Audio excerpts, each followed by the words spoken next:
உலகத்தில் ரொம்ப ரொம்ப பழமையான முதல் ஒரு கொண்டாடப்பட்ட ஒரு பண்டிகைன்னா பொங்கலாக தான் இருக்கணும், இருந்தே ஆகணும். பொங்கலாக தான் இருந்து வந்திருக்கு. 1000 2000 வருடங்கள் முன்பிருந்து உலக திருமகனின் குடியான பெருங்குடி மக்களின் புது பானையில் பொங்க வச்சு கொண்டாடி, அந்த காலத்தில் இனிப்பு பொங்கல்லாம் சர்க்கரை கண்டுபிடிக்கப்படாமல் இதில் பனை மரம் தென்னை மரம் அந்த அந்த வெள்ளைக்கட்டிகள் இனிப்பு பொங்கலில் நான் படித்த புத்தகத்தில் அந்த பூசணிக்காய், மஞ்சள் பூசணிக்காய், அரசாணிக்காய்னு சொல்லுவாங்க, ஆரோக்கியமான பொங்கலாக செஞ்சு சீச்சிட்டு அதை உள்ளே போட்டு கிண்டி ரொம்ப அசலான பொங்கல் கொண்டாடி வந்திருக்காங்க. இது மாடர்ன் டேஸில் இங்கே நாமெல்லாம் அவர்களோட உரிமையை பறிச்சுக்கிறோம். இது ஏழை குடியானவர்களின் விவசாயிகளின் பண்டிகை. அவங்க நல்லா வாழணும், அவர்கள் வாழ்வுரிமை பாதுகாக்கப்படணும். வழக்கமாக பொங்கல் எல்லாம் பார்த்தா 13 படம் 12 படமெல்லாம் வரும். அந்த நான் கஷ்டப்பட்டு வந்துகிட்டு இருந்த காலகட்டங்களெல்லாம் எல்லாம் நிறைய படங்கள் வரும். அந்த விதத்தில் நீங்கள் பொங்கலுக்கு வந்திருக்கணும். ஏன் வரல? ஐயா தலைவர் படம் வருதுன்ட்டு, பெரிய 2 படம் வருதுன்ட்டு வரல. எப்பவுமே நீங்கள் பின்னாடி நிற்கணும். எது முந்தி நம்ம கையில் இல்லை. நீங்கள் ஏன் பின்னாடி இந்த நல்ல தேதிகளை உபயோகப்படுத்திருக்கலாம்.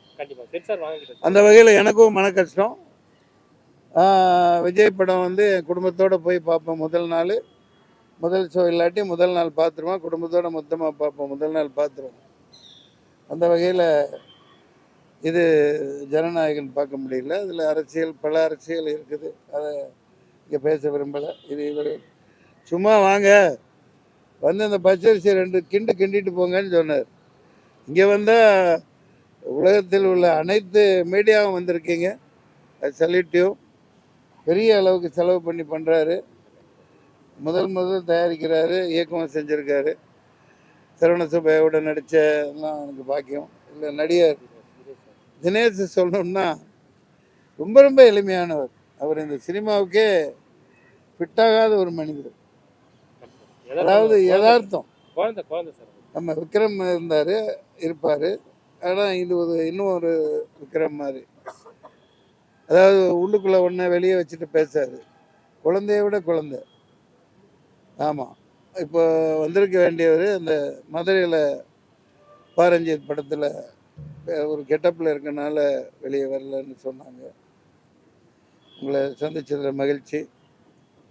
நீங்கள் ஏதோ கேள்விகள் இருந்தால் கேட்கலாம். அந்த கருப்பு பல்சர், கருப்பு சூர்யா படத்தில் நடிச்சிருக்கேன். அதுவும் இதுவும் கருப்பு பல்சரு, அது கருப்பு சாமி. ஜனவரி 30 வெளியீடு. அதுக்காக நான் காசை வச்சுக்கிட்டு இருக்கிறேன். பொங்கல் தான் வந்து பார்க்கறதுக்கு நிற்பான். ஜனவரி 30 பார்க்க வேண்டியதுதான். பேர் ஆமாம், அது எல்லாம் சொல்லிட்டீங்கல்ல. ஆமாம், அது சொல்லிட்டாங்க. பிஆர்ஓ சொல்லிட்டாங்க. திருப்பி சொன்னா அவங்க திருப்பி அடிக்க வந்துருவாங்க. ஜனவரி 30 படம் தயாராக இருக்கு, ரிலீஸ் ஆகுது. அனைவரும் எல்லாரும் வந்து பார்க்கணும். சார் என்ன கொஸ்டின் தான் கேளுங்க சார்.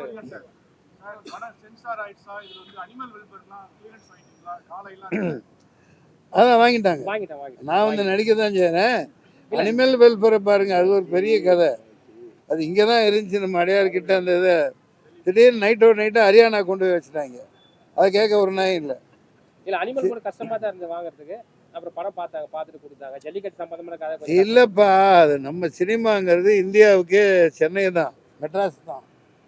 லட்சக்கணக்கான ஆயிரக்கணக்கான படங்கள் எடுக்கப்பட்ட எல்லாத்துக்கும் தாய் வீடு மெட்ராஸ் தான். நைட்டாக ஆர்டி சொல்ல ஆஃபீஸ் சுற்றி கொண்டு அங்கே வச்சுட்டாங்க. இந்த மாதிரி பல பிரச்சனைகள் இருக்குது.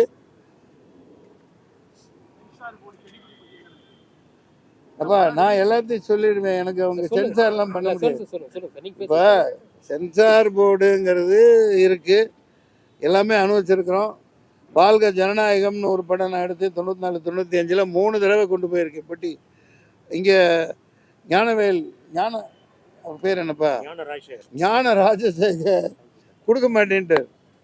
இத்தனைக்கும் என்னடா இது, அவர் கூட பெரிய சண்டை. என்னமோ இன்னைக்கு தான் இல்லை, ஐஏஎஸ் ஆஃபீஸர் தானே வைப்பாங்க. அப்புறம் ஆமா, என்ன ஆமா. விஏபி சும்மா ஆனா ஒன்றா படித்து அஞ்சாங்கல பழமா போடுவாங்க. ஐஏஎஸ் தான் அவங்க. மாட்டேன்ட்டாரு. நான் 3 தடவை ஒரு வருஷம் அலைஞ்சேன். வாழ்க ஜனநாயகன்னு படம். பொட்டி அப்போலாம் வந்து டிஜிட்டல் கிடையாது. பெரிய பொட்டி 7 பொட்டி 6 பொட்டி ஆக்கி அந்த ரீலை தூக்கிட்டு ஏர் இண்டியா அப்போலாம் ஏர் இண்டியா ஒன்று தான் டிக்கெட் போட்டு கொண்டு போனேன். அப்புறம் 2 தடவை டிக்கெட் வேணான்ட்டாங்க. இப்போ யூஸ்வல் பேசஞ்சர்னு ஒன்று அவங்க விட்டுருவாங்க. இப்போ தான் ஏகப்பட்ட ரேட்டு. அங்கே சென்சார் அப்படி போய் 3வது தடவை அங்கே போய் சாரா இவங்க சென்சார் ஆஃபீஸர் சாரான்னு ஒருத்தங்க உட்காந்துருந்தாங்க. யுனோமி உங்கள் கவர்னரோட சிஸ்டர்னா பாத்திமா பிவி. ரிவைசிங் கமிட்டியில் ஃபைனலுக்கு போயிட்டு இருந்தேன். அதெல்லாம் தேவையில்லை, நீ என்ன சொல்லுவாங்க பாம்பே போக சொன்னால் அங்கெல்லாம் போகல. பொட்டியை தூக்கிட்டு அங்கே போயிட்டேன். நான் அவங்க கவர்னர் பாத்திமா பிவியோட சிஸ்டர் தான். பார்த்துட்டு இதில் என்ன இருக்குதுன்னு போட்டு கொடுத்துட்டாங்க. சில நேரத்தில் போராடணும். சென்சார் போர்டுன்னா அப்படி தான். 50 லட்சம் வாங்கினதா விசாலெல்லாம் குற்றம் சொல்லியிருந்தார் கொஞ்சம் வருஷம் முன்னாடி. 2 கோடி 1 கோடி இப்படிலாம் பாம்பேலாம் கம்ப்ளைண்ட் வந்திருக்கு. பல சென்சார் ஆஃபீஸர்கள் வாங்கிட்டெல்லாம் அந்த டயத்தை யூஸ் பண்ணி ரிலீஸ் பண்ணியிருக்காங்க. நீதிபதிகளே அப்படி இருக்கையில் அப்புறம் சென்சார் போர்டில் என்ன இருக்காமல் இல்லாமல் இருப்பாங்க. இது எல்லாம் நடக்கிறது தான். இது எல்லாம் அரசியலில் சகஜம் அப்பா அப்படின்ற மாதிரி எல்லா துறையிலும் இருக்குது. சொல்லுங்க சார். ஜனநாயகம் படம் வந்து பொங்கல் ஃபெஸ்டிவல் வரல. ஆமா சார். ஆனா இப்போ வந்து அது பயன்படுத்தி வாத்தியார் படம் வருது, வாத்தியார் வருது, டிடிடி வருது. ஆமா இந்த சார். வருஷத்துல நீங்க இந்த படத்தை கருப்பு பல்சரை கொண்டு வந்துடலாம். ஏன் நீங்க அது முயற்சி பண்ணலையா? இல்ல சார், அது நான் பெரிய நிறுவனம் தான் அந்த படத்தை ரிலீஸ் பண்றாங்க. அவங்க அட்வைஸ் எனக்கு அவங்க அனௌன்ஸ் பண்ணி ஆமா சார். பெரிய லாக் பண்ணிட்டாங்க. தியேட்டர் இப்போ வித்துட்டாங்கப்பா. அவரை பற்றி விற்கலையா? இல்ல சார், பெரிய நிறுவனம் ரிலீஸ் பண்றாங்க. அவங்க டேட் வந்து இந்த டேட் லாக் பண்ணிருக்காங்க. அதை அவங்க பார்த்துக்குவாங்கப்பா. So, அதனால- எல்லாம் மேலே இருக்கவன் பார்த்துக்குவான். நடிகர் வந்து நீங்க அட்டகத்தி தினேஷ் வரலங்கிறது காரணம் சொன்னீங்க. ஆமா அது வந்து இந்த அவர் நடிச்சு கதாநாயகன் நடிச்ச இந்த படத்துக்கு பொங்கல் விழா கொண்டாடுன்னு சொல்லியிருக்கீங்க. ஆமா சார். அவர் ஏன் வரல? இல்ல அவர் உண்மையா வரலன்னு சொன்னாரா? இல்ல நீங்க அவருக்காக நீங்க சொல்றீங்களா? இல்ல உண்மையாவே அவர் பேசினாரு. ஷூட்ல பிஸியா இருக்காரு. அவர் வேட்டுவம்னு ஒரு படம் கொஞ்சம் பெரிய, அதாவது அந்த படத்துல கொஞ்சம் கெட்டப்ல இருக்காரு. வேற ஒரு அவரு சொன்னது என்னன்னா, உங்ககிட்ட தெளிவா சொன்னாரு. அவங்க கிட்ட நான் சாரி கேட்டு சொல்லுங்க, கண்டிப்பா நான் வந்து பிரஸ் மீட் ஆடியோ லான்ச் எல்லாத்தையும் கலந்துக்கிறேன், அவங்களுக்கு தப்பா நினைக்க வேணாம்னு சொல்லுங்க. இன்னைக்கு நான் வடம் சடனா பிளான் பண்ணுது. ஏன்னா எனக்கு இந்த பெரிய நிறுவனம் ரிலீஸ் டேட் கொடுத்துட்டாங்க 30ல நீங்க வந்து அவனை பாவம் கஷ்டப்பட்டு எடுக்கிறாருப்பா. அவரை ஏப்பா போட்டு என்ன வேணா கேளுங்கப்பா, நான் பதில் சொல்லிக்கிறேன். இவரு குழந்தைப்பா. பார்த்தேன் படம் அசத்தல். இல்லை அந்த எழுத்துக்குள்ளேயே போகல நான். படம் வந்து அந்த நோக்கமும் சரி. இந்த காலகட்ட இளைஞர்களுக்கு அந்த இந்தி எதிர்ப்பு போராட்டம், திராவிட கழகங்களின் அந்நாளைய போராட்டம், அந்த அப்படியே நெருப்புக்கு பலி கொடுத்தாங்க. 100-200 பேர் சுட்டு கொல்லப்பட்டாங்க. இப்போ வந்து அதை காங்கிரஸ் அது இதுன்னு சண்டை பண்ணிகிட்டு இருக்காங்க. அது காலம் வரலாறு. சுதந்திரம் வந்து வாங்கையில் எல்லாம் ஒரே ஒரு கட்சி தான் இருந்தது, தேசிய காங்கிரஸ் தான் இருந்தது. அப்புறம் பிரிஞ்சு போனவுடனே அந்த இந்திய திணிக்கையில் தான் கிளர்ந்து எழுதுகிறாங்க. அந்த இதில் அவ்வளவு காட்டப்படாட்டியும் ஒரு 10 விழுக்காடு தான் காமிச்சிருக்காங்க. அதுக்கே சென்சார் ஏகப்பட்ட கெடுபிடி பண்ணியிருக்கு. ஆனால் முழுமையாக 5-6 தடவை நான் அழுதேன் அந்த படத்தில். அந்த நேற்று நான் பார்த்துட்டு வந்தேன். அதெல்லாம் ஒரு சினிமா அந்த பல பேர் வெளியே வரையில் எப்படி இருந்துச்சு அந்த கேள்விக்கெல்லாம் உட்படுத்தக்கூடாது. அது ஒரு சரித்திரம், அது ஒரு பேட்ரியாட்டிக் ஃபில்ம். ஹேட்ஸ் ஆஃப் எந்திரிச்சுன்னு வணக்கம் சொல்லணும். சுதா கொங்கரா ரொம்ப அசத்தலாக பண்ணியிருக்காங்க அந்த படத்தில். இது வேறு இதாக இருந்தாலும் சொல்ல வேண்டிய கடமை. நல்ல வேலை அதர்வா அசத்தலாக பண்ணியிருக்க அந்த பையன். அப்படியே அந்த காலகட்ட இளைஞனை காட்டுது. சிவகார்த்திகேயனுக்கு தீனி பத்தலை சொல்லப்போனால். அந்த போராட்டங்களில் ஒரு 5% தான் சிவகார்த்திகேயன் பங்காக இருக்குது. ஆனால் அவர் பங்கை பயங்கரமாக பண்ணியிருக்காரு. ஸ்ரீலீலா அண்ணாவா அதான் மோகன் ரவி, ஜெயம் ரவி. அது புனையப்பட்ட கதாபாத்திரமாக தான் அங்கே காணறி. நான் சரித்திரம் படித்தனால அந்த காலத்தில் ஏன்னா ஏகப்பட்ட ஆளுகளை வச்சு சுட்டு கொன்று பயங்கரமான வில்லத்தனம் நடந்து அவ்வளோ உயிர் பலியை தாண்டி இந்த தமிழ்நாடு மொழிப்போர் தியாகிகள்னு 100கணக்காக இறந்துருக்காங்க. அதை கண்ணுக்கு முன்னாடி கொண்டு வந்த நிறுவனத்துக்கும் இந்த சுதா கொங்கராவுக்கும் வணக்கங்கள். அது கொண்டாடப்பட வேண்டிய சரித்திரத்தில் இதை காமிச்சிருக்காங்கங்கிற ஒரு சந்தோஷம் எனக்கு இருக்குது. அந்த வகையில் அது கொண்டாடப்பட வேண்டிய படம். எங்க அது வேறங்க, காலகட்டம் மாறுது இல்லைங்க. அதுலேயே படத்தில் இந்தி, அதாவது இந்தியனுக்கோ இந்தி தாய்மொழியாக கொண்டவர்களுக்கே எதிரிகள் கிடையாது. அப்போ பேசப்பட்ட வசனங்கள்லாம் பல அறிஞர் அண்ணா இது வேஷம் பார்க்க முடியாது. சரியான கேள்வி கேட்டீங்க. இந்தி 1000 தான் இருந்தாலும் என் தமிழ் தாய் அன்னை, தமிழன்னை என் தாய் வந்து தமிழன்னை. இந்தி எனக்கு சித்தியான்னு கேட்டாங்க. சித்தியா இல்லை வேற ஒரு வார்த்தையெல்லாம் சொல்லக்கூடாதீங்க. அதனால இப்போ என்றைக்குமே அதுதான். ஜவஹர்லால் இறந்ததுக்கு அப்புறம் 64ல் மிகப்பெரிய மறுபடியும் அந்த ஜவஹர்லால் இறந்துட்டாருன்னு போட்டு மறுபடியும் அது கிளப்பி விட்டாங்க ஆள்றவங்க. அதில் தான் அதிகமான உயிர் பலியானது. அது தொடரணும். இருமொழி கொள்கை தான் தமிழ்நாட்டுக்கு எல்லாமே. இப்போ காலையில் என்ன சொல்லியிருக்காரு நேற்று, மகாராஷ்டிராவில் சிஎம் வந்தால் தொடப்பக்கட்டையில் அடிப்பேன் அப்படின்னாரு. பார்த்தீங்களா, ஹெட்டிங்கில் போட்டிங்கள்ல. இத்தனைக்கும் மகாராஷ்டிரா இந்தி 99 விழுக்காடு பேசப்படுற இடம். பட் அவன் மராத்வாடா மராட்டி आमच्या भाषा मुंबई मराठी है, हिंदी नहीं मनात. அதே மாதிரி பஞ்சாபி. இது பல குடிகளின் யூனியன் சங்கமம் தான் இந்தியா.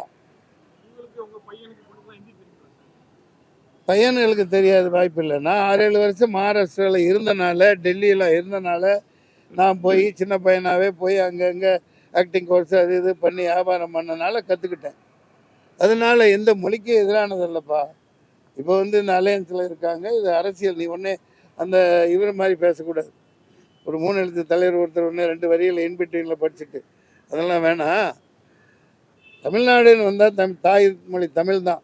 நிறைய அதில் அரசியல் இப்போ பூந்துருச்சு. இந்தி தெரியாதவர்கள்லாம் பதவியில் இருக்காங்க. இது அரசியல் ரீதியாக தீர்வு காணப்படும். ஜனநாயகன் ரிலீஸ் ஆகுது. தமிழ் திரையுலகமே வந்து அவருக்கு வந்து ஆறுதல் சொன்னாங்க.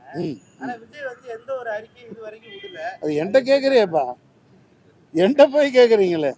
விஜய் சண்டை முட்டி விடுற இதெல்லாம் வேணாம். அவருக்கு சில கடமைகள் இருக்குது, சில பொறுப்புகள் இருக்குது. அதான் சொல்லிட்டேன்ல, அது ஒரே கல்லில் 5 மாங்காய் இருக்குது அதில். அதனால் அது திடீர்னு அது ஒரு அதிர்ச்சி தான். ரசிகனா மக்கள் வந்து என்னடா வரலையே அப்படின்னு. அதுக்கு என்ன பண்ண முடியும்? அது ஒரு சினிமா திரைப்படம், கடந்து போக வேண்டியதுதான். அடுத்து வரும் வெள்ளம். சிபிஐ இன்னைக்கு வந்து 41 பேர் இறந்ததுக்கு வந்து இன்னைக்கு வந்து பேசிருக்காங்க. அதுக்கு கருத்து சாரி, இது இனிய பொங்கல் விழா. சிறந்த நன்றி, வணக்கம். இவரை பாரு, இப்போ விடிய பார்க்காம பேசுவேனா? எப்பவுமே வந்து திமுக அகேன்ஸ்டா பேசுவீங்க. ஆனா வந்து அந்த அறிக்கையில வந்து டோட்டலாவே வந்து பரசக்தி ரொம்ப நல்லா இருக்கு. இது மாதிரி ஒரு படம் பார்த்துக்கிற மாதிரி பேசிருக்கீங்க. அது பத்தி சீதகிராம சித்தப்பான கதையா வந்து இந்நாள் வரைக்கும் என்ன பேசுறேன் தம்பி? திமுகன்னு இல்லைப்பா, அப்போ இருந்த எதிர்கட்சின்னு வந்து திராவிட முன்னேற்ற திராவிடர் கழகம் தான். அப்போ வந்து எத்தனை உயிர் பலிகள், எவ்வளவு சேதாரங்கள், எவ்வளவு அந்த வரலாறு இந்த இளைஞர்களுக்கு தெரியாது. அந்த இளைஞர்களில் நீ ஒருத்தனா இருக்க. தமிழ் குடிகள் எத்தனை பேர் உயிரிழந்திருக்காங்க. தாளமுத்து நடராஜனா இருக்கட்டும், இங்கே பொள்ளாச்சியில் அதெல்லாம் பேர் ஒருத்தரா 2 பேரா? நான் உடம்புல நெருப்பை வச்சு கொளுத்திக்கிட்டு இந்தி ஒழிகன்னு கிளம்பி ஏன்னா திணிக்கப்பட்டது. எல்லா இதுலேயுமே இந்தியில் கொண்டாந்து நீங்கள் போனது படித்தா தான் வேலைன்னா திருப்பிக்கிட்டு அடிக்க மாட்டோம், என்றைக்குமே எதிர்ப்போம். அதில் கட்சியெல்லாம் பாராட்டுறதுக்கு ஒன்றும் இல்லை. தினேஷ் நடித்த பிளாக் பல்சர், கருப்பு பல்சர் 2 அப்படிங்கிற ஒரு படம், கருப்பு பல்சர் அப்படிங்கிற ஒரு படம். அதில் வந்து ஃபர்ஸ்ட் டைம் அவர் வந்து டபுள் ஆக்ஷன் பண்ணியிருக்காரு.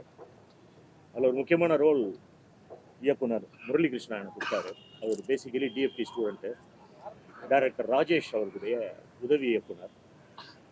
அண்ட் வந்து வீட்டில் அப்ரோச் பண்ணி வந்து கதை சொன்ன பேர் ரொம்ப பிடிச்சி போச்சு. படத்தில் ஒரு மிக இம்பார்ட்டண்ட் ஒரு கேரக்டர், 2 பீரியடில் வரா மாதிரி. அட்டகத்திய தினேஷ் 2 அப்படிங்கிற மாதிரி இதில் நானும் வந்து 2 கெட்டப்பில் வரேன். அப்படி ஒரு அற்புதமான ஒரு கேரக்டர் கொடுத்துருக்கேன். படம் அப்படின்னு பார்க்குறப்போ நிச்சயமாக ரப்பர் பந்துக்கு அப்புறம் அந்த படம் வந்து ஒரு பெரிய எதிர்பார்ப்பை ஏற்படுத்தி ஜனவரி 30 வந்து ரெட் ஜெயின் தான் படத்தை வந்து ரிலீஸ் பண்ணுறாங்க.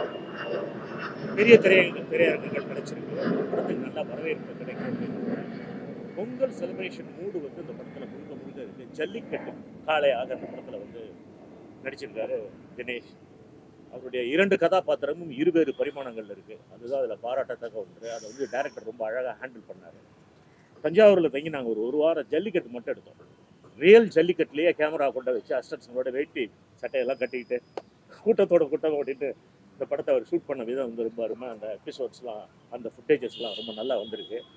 படத்தில் அர்ஜய் நடிச்சிருக்காரு. அண்ணன் அன்சூர் அலி அண்ணன் நடிச்சிருக்காங்க. கதாநாயகி அவங்க மதுனிகா இதில் அறிமுகமாயிருக்காங்க. வேற யாரு? ரேஷ்மா வெங்கட். இன்னும் நிறைய பேர் நடிச்சிருக்கிறாங்க. வழக்கம் போல் எல்லாருக்கும் ஆதரவு கொடுத்துருக்கீங்க. இந்த படத்தினுடைய வெற்றிக்காக உங்களுடைய இணையதள வலையதள பக்கங்கள்லையும் பதிவுகள்லையும் இதை பதிவேற்றி நல்லபடியாக மக்கள்கிட்ட கொண்டு போய் இந்த கருப்பு பல்சர் படத்தை சேர்க்கணும் அப்படின்னு சொல்லி இந்த பொங்கல் திருநாளில் உங்கள் எல்லாரையும் வேண்டி விரும்பி கேட்டுக்கிறேன். அனைவருக்கும் இனிய பொங்கல் நல்வாழ்த்துக்கள். நன்றி, வணக்கம். நன்றி சார். Thank you sir. டைரக்டர் பேசுங்க. நான் பேசணுமா? நீங்கள் தான் பேசணும். நான் தான் பேசணுமா? என்னாச்சு? இல்லை கொஞ்சம் உள்ள வாங்க, உள்ள வாங்க. இங்க கிட்ட வாங்க, வந்து கிட்ட வாங்க. சீட்டிங்கே உட்காரு. தயாரிப்பாளர் and இயக்குனர். அனைவருக்கும் வணக்கம். ப்ரெஸ் அண்ட் மீடியா யூடியூபர்ஸ் எல்லாரும் வந்திருக்கீங்க. ரொம்ப சந்தோஷம். எல்லாருக்கும் இனிய பொங்கல் நல்வாழ்த்துக்கள் சொல்லிக்கிறேன். என்னோட ஃபர்ஸ்ட் படமாக இந்த கருப்பு பல்சர் படத்தை இயக்கியிருக்கேன். அது மட்டும் இல்லாமல் தயாரிக்கிற சூழ்நிலையும் எனக்கு வந்துடுச்சு. அதனால் இந்த படத்தை இயக்கி தயாரிச்சிருக்கேன். என்னோட ஃபர்ஸ்ட் படமாக இது நான் பண்ணியிருக்கேன். நான் எம் ராஜேஷ் கிட்ட அசிஸ்டன்ட் டைரக்டராக ஒர்க் பண்ணேன். ஒரு கண்ணாடி படத்தில் அவர்கிட்ட அசிஸ்டண்ட்டாக ஒர்க் பண்ணேன். இன்றைக்கி வரைக்கும் நான் அவர்கிட்ட ட்ராவல் பண்ணிட்டு இருக்கேன். முதல்ல இந்த கதையை எங்கள் டைரக்டர் கிட்ட தான் சொன்னேன். அவர் இது டபுள் ஆக்ஷன் சார், ஜல்லிக்கட்டு சம்மந்தமான கதைன்னு சொன்னேன். இவ்வளோ பெரிய கதையாக இருக்குது, இதை நீ எப்படிடா எடுப்பேன்னு கேட்டார். ஏன்னா அவர் என்ன சொன்னார்னா, ஃபஸ்ட்டு ஒரு சேஃபான கதையாக போயிடலான்னு சொன்னார். இல்லை சார், இது நான் ஃபஸ்ட்டு படமாக எடுக்கிறேன், நான் ஃபஸ்ட்டு ஹீரோவை அப்ரோச் பண்ணுறேன்னு சொல்லும் போது இந்த கதை காலத்துக்கு டபுள் ஆக்ஷனுக்கு நான் நிறைய ஹீரோவை ட்ரை பண்ணேன். அதுக்கு அற்புதமாக ஆப்டாக அமைஞ்சது அட்டக்கத்தி தினேஷ் சார் மட்டும்தான். அவர் வந்து ஃபஸ்ட் இந்த கதையை கேட்கறதுக்கு கொஞ்சம் அப்ரோச் பண்ணிகிட்டே இருந்தோம். அவர் பிஸியாக இருந்தார். அந்த டைமில் ரப்பர் பந்து ஷூட்லாம் போயிட்டு இருந்தது. அதுக்கப்புறம் ஒரு நாள் வீட்டுக்கு வர சொன்னார். கதையை வந்து அவர் ஜஸ்ட் எனக்கு தெரிஞ்சு ஒரு 40 மினிட்ஸ் கம்மியாக தான் கேட்டார். கதையை கேட்டார். அந்த ஜல்லிக்கட்டு எபிசோடு மட்டும் தான் நான் ஃபுல்லாக சொன்னேன் அவர்கிட்ட. அந்த கதையை கேட்டவுடனே அவர் இம்ப்ரெஸ் ஆகி இந்த படத்தை நான் பண்ணுற முடியும். நான் ரப்பர் பந்துக்கு அப்புறம் 100 கதை கேட்டிருக்கேன். 100 கதையை நான் நிறைய ஒத்துக்கல, பட் நான் இந்த கதையை நான் ஒத்துக்கிறேன்னு சொல்லிட்டு அவர் சொன்னார். அதுவே எங்களுக்கு பெரிய மகிழ்ச்சியாக இருந்தது. அதுக்கப்புறம் ஒரு ஷூட்டிங் வந்து, அதாவது நான் தயாரிப்பாளர்ன்றதுனால இந்த படத்தை நான் வந்து எல்லாமே டபுள் கால் ஷீட் தான் போட்டேன். சிங்கிள் கால் ஷீட்டே படத்தில் கிடையாது. 1.5 கால் ஷீட்டு டபுள் கால் ஷீட் தான். கண்டிப்பாக சொல்கிறேன், எந்த ஒரு ஹீரோவும் டபுள் கால் ஷீட்டில் பண்ண மாட்டாங்க. ஏன்னா மார்னிங் 9 o'clock 7 o'clock கேமரா வச்சுன்னா நைட்டு 2 வரைக்கும் போவோம். ஸோ இதை வந்து சத்தியமாக அது தினேஷ் சார் வந்து அவ்வளோ அற்புதமாக பண்ணி கொடுத்தாரு. அவருக்கு இந்த டைமில் அட்டக்க தினேஷ் சாருக்கு இப்போ கெத்து தினேஷாக மாறி இருக்காரு. அது இல்லாமல் இப்போ நம்ம படத்தில் விஆர் தினேஷாக போட்டுருங்க, அப்புறம் கருப்பு பல்சர் ஹிட்டாகவும், அப்புறம் கருப்பு பல்சர் தினேஷ்னு போடணும் அடுத்த படத்தில். அதனால் இனிமேல் எனக்கு வந்து விஆர் தினேஷ்னே எல்லா படத்துலையும் பேர் போட்டுருங்கன்னாரு. அப்புறம் வேட்டுவம் அவர் படத்தில் பார் ரஞ்சித் அண்ணா இயக்கத்தில் வேட்டுவம் வருது. அதை வந்து அவர் லீடு பண்ணுறாரு. ஆரியாலாம் நடிக்கிறன்னு சொன்னாங்க. அந்த படத்தில் விஆர் தினேஷ்னு பேர் வருது. கருப்பு பல்சர் அப்புறம் அந்த படம் வருது. நம்ம விஆர் தினேஷ்னு போட்டிருக்கோம். இது முழுக்க ஒரு ஜனரஞ்சகமான படமாக இருக்கும். ஃபுல் கமர்ஷியல் தான். படத்தில் காமெடி வந்து அற்புதமாக ஒர்க் அவுட் ஆயிருக்கு. ஃப்ராங்க்ஸ்டர் ராகுல் காமெடி பண்ணியிருக்காரு. அதை விட முக்கியமான விஷயம்னா, எனக்கு இந்த படத்துக்கு பெரிய தூணாக இருந்தது மன்சூர் சாரும் சரவண சுப்பையா அண்ட் அர்ஜய். இவங்க 3 பேருமே வந்து நான் அது வில்லனாக ஸ்கெட்ச் பண்ணும் போது ஒரு க்ளோஸ்அப் ஷாட்டு வச்சா அந்த வில்லன் வந்து வேறு லெவலில் இருக்கணும்னு பிளான் பண்ணேன். அதை வந்து நான் பிளான் பண்ணி நான் மலையாள வில்லன்னு எவ்வளோ தெலுங்கு வில்லனாக ட்ரை பண்ணேன். பட் அர்ஜய் வந்து பர்ஃபெக்டாக உட்காந்தாரு. ஏன்னா ஒரு க்ளோஸ்அப் சுல்தான் படம் நான் பார்த்தேன். அதில் எந்த ஒரு ஆர்டிஸ்ட்டுமே சென்டர் ஆஃப் பாயிண்ட் இன்ட்ரெஸ்ட்னா அது க்ளோஸ்அப் ஷாட் தான். அது வந்து அர்ஜய் சார் அற்புதமாக ஆப்டாக உட்காந்தாரு. அவரை புக் பண்ணேன் ஃபஸ்ட்டு கதை சொல்லி.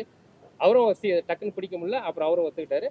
அதுக்கப்புறம் ஒரு போலீஸ் அதிகாரியாக வரணும், ஜல்லிக்கட்டு ப்ளஸ் ப்ரெசன்ஸில் வரணும். அது யார் நான் பிளான் சரவண சுப்பையா சார்கிட்ட கதை சொன்னேன்.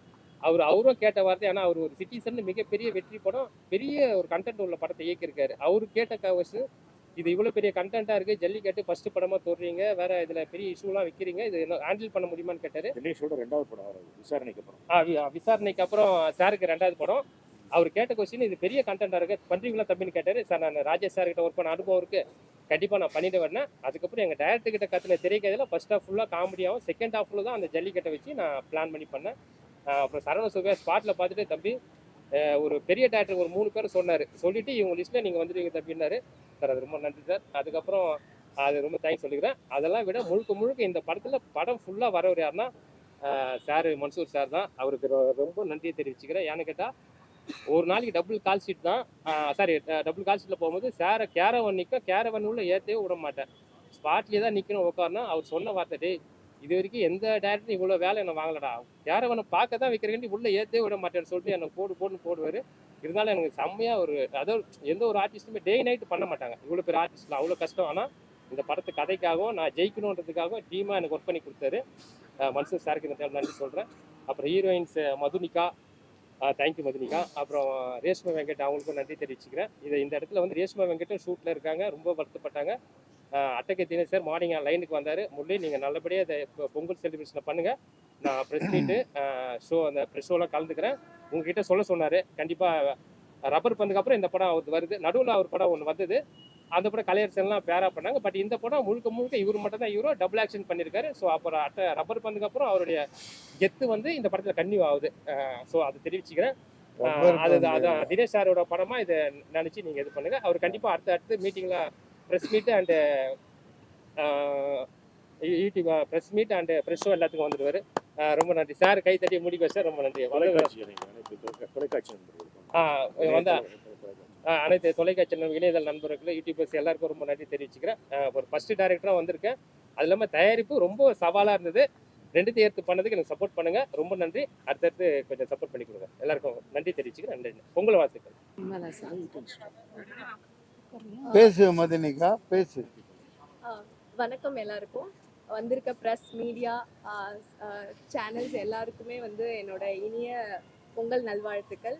ரொம்ப சந்தோஷமாக இருக்குது எனக்கு இந்த இடத்துல இருக்கிறதுக்கு. எனக்கு இவ்வளோ பெரிய ஆப்பர்ச்சுனிட்டி கொடுத்த டைரக்டர் சாருக்கு ரொம்ப ரொம்ப நன்றி. இது வந்து என்னோட 3rd படம் அண்ட் இது வந்து நான் ஒரு பெரிய ஆர்டிஸ்ட் கூட பண்ணுறேன்றது வந்து எனக்கு ரொம்ப சந்தோஷமான ஒரு விஷயம். தினேஷ் சார் கூட வந்து ஒரு நடித்தது வந்து ரொம்பவே ஒரு நல்ல எக்ஸ்பீரியன்ஸ். ப்ளஸ் என் கூட நடிக்கலைனாலும் இவங்க எல்லாரும் இந்த படத்தில் இருக்கிறது வந்து எனக்கு ரொம்ப ரொம்ப பெரிய சந்தோஷமாக இருக்குது. ப்ளஸ் ரெட் ஜெயின் வாங்கியிருக்காங்க படத்தை, அதுவும் எனக்கு வந்து ஒரு பெரிய சந்தோஷத்தை கொடுக்குது. அண்ட் நன்றி, எல்லாரும் படம் பாருங்கள். தேங்க்யூ. அனைவருக்கும் இனிய பொங்கல் நல்வாழ்த்துக்கள். பிளாக் பல்சர் இந்த படம் வந்து முரளி சார் இயக்கி ப்ரொடியூஸ் பண்ணியிருக்காரு. வாழ்த்துக்கள் சார், பொங்கல் வாழ்த்துக்கள் உங்களுக்கு. இந்த படம் வந்து ஜல்லிக்கட்டை பேஸ் பண்ணி ஒரு ஃபுல் கமர்ஷியலாக போயிருக்காரு. படம் அங்கே ஒர்க் பண்ணும் போதே எங்களுக்கு வந்து இந்த படத்தை எப்படா ஸ்க்ரீனில் பார்ப்பேன் அப்படின்ற ஒரு பெரிய எதிர்பார்ப்பை கொடுத்தாரு எனக்கு. ஏன்னா அந்த ஜல்லிக்கட்டு ஷூட் பண்ணும் போது அவ்வளோ ஒரு பரபரப்பு இருந்தது. நானும் ஒன்றும் பார்க்கல, ஸ்க்ரீனில் பார்க்கணும் பெரிய விரைவில். அப்புறம் இந்த படத்தில் நான் வந்து ஒரு நெகட்டிவ் ரோல் பண்ணியிருக்கேன். அதை சாரை வச்சுட்டு சொன்னேன். ஏன்னா என்னோட ரோல் மாடல், அவருக்கு மீறி நெகட்டிவ் அப்படின்றது அதெல்லாம் ஒன்றும் இல்லைப்பா, ஆள்றவன் அதை விட நெகட்டிவாக இருக்கான். இதில் ஒரு நெகட்டிவ் ரோல் பண்ணியிருக்கேன். சரி sir, all negative rolling the country. ஆமாம், மகுடம் சாரோட நான் வந்து விஷால் சாரோட படத்தில் இப்போ அடுத்த ஒரு படம் பண்ணிட்டு இருக்கேன். அதில் சாரோட நான் காம்பினேஷன் பண்ணியிருக்கேன். கெத்து தினேஷோட இது எனக்கு 2வது படம். ஏன்னா ஃபர்ஸ்ட் படம் வந்து நான் உள்குத்து அப்படின்ற ஒரு படம் அவரோட நான் நெகட்டிவ் ரோல் பண்ணியிருக்கேன். இது மாதிரி நிறைய படங்கள் போயிட்டு இருக்கு இப்போ லைனப்பில். எங்கள் டீமுக்கு நீங்களும் ஆதரவு கொடுத்து ஆதரவு கொடுக்கணும். நன்றி. பொங்கல் நல்வாழ்த்துக்கள்.